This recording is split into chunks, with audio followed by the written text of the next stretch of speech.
നമസ്കാരം, മലയാളി വാർത്തയിലേക്ക് സ്വാഗതം.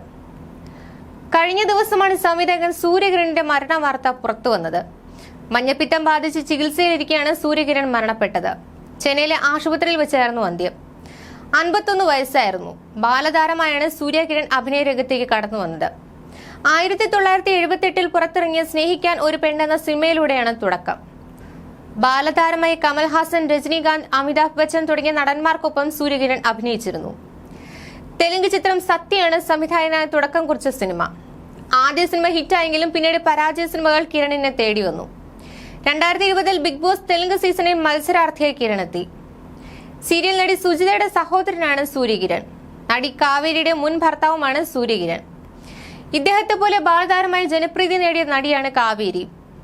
മലയാളിയായ കാവേരി സൂര്യകിരണിനെ വിവാഹം ചെയ്ത വാർത്ത ശ്രദ്ധ നേടിയെങ്കിലും കുറച്ചു വർഷങ്ങൾക്കിപ്പുറം ഇരുവരെ ഒരുമിച്ചും പൊതുവേദികളിലൊന്നും കണ്ടിരുന്നില്ല.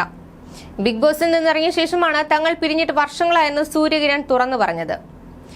സൂര്യകിരണിനെ കുറിച്ച് ചില തുറന്നു പറച്ചിലുകൾ നടത്തിയിരിക്കുകയാണ് തെലുങ്കിലെ സീനിയർ നടി കരാട്ടെ കല്യാണി.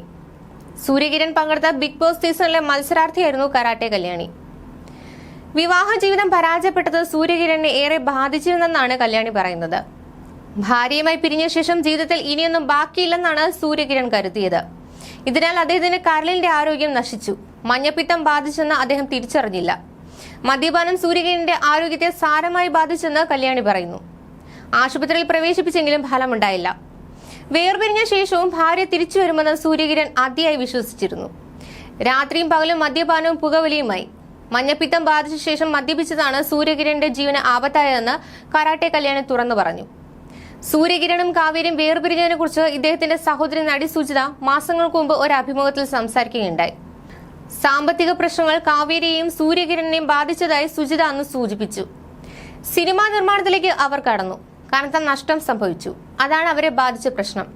കടബാധ്യതകൾ വന്നു. എല്ലാം വിറ്റു. കേരളത്തിൽ നല്ലൊരു പ്രോപ്പർട്ടി ഉണ്ടായിരുന്നു, അതും വിൽക്കേണ്ടി വന്നു. സാമ്പത്തിക നഷ്ടമാണ് അവരെ ബാധിച്ച പ്രശ്നമെന്നും സുജിത അന്ന് തുറന്നു പറഞ്ഞു.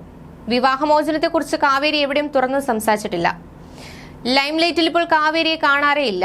കല്യാണി എന്ന പേരിലാണ് മറ്റു ഭാഷകളിൽ കാവേരി അറിയപ്പെടുന്നത്. ബാലതാരമായി 200-ലേറെ ചിത്രങ്ങളിൽ അഭിനയിച്ച സൂര്യ ഇന്ത്യയിലെ ആദ്യ 3D ചിത്രമായ മൈ ഡിയർ കുട്ടിച്ചാത്തനിലാണ് ശ്രദ്ധ നേടിയത്. അടുത്തിടെ സംവിധാനം ചെയ്ത അരസി എന്ന ചിത്രത്തിൽ റിലീസ് അടുക്കവെയാണ് അപ്രതീക്ഷിത വിയോഗം. നീണ്ട ഇടവേളയ്ക്ക് ശേഷമാണ് സൂര്യ ചലച്ചിത്ര മേഖലയിലേക്ക് മടങ്ങിയെത്തിയത്. 1978 തിയേറ്ററിലെത്തിയ സ്നേഹിക്കാൻ ഒരു പെണ്ണെന്ന ചിത്രത്തിലൂടെയാണ് ആദ്യമായി ക്യാമറയ്ക്ക് മുന്നിലെത്തിയത്. പഠിക്കാത്തവൻ, മൗനഗീതങ്ങൾ, സത്യഭാമ എന്നീ ചിത്രങ്ങളിലും അഭിനയിച്ചു. സത്യം എന്ന ചിത്രം സംവിധാനം ചെയ്ത് 2003 സംവിധാനത്തിലേക്ക് കടന്നു വരുന്നത്.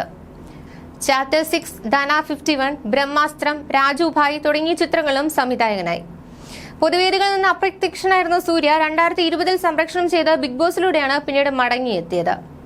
ന്യൂസ് ഡെസ്ക്, മലയാളി വാർത്ത.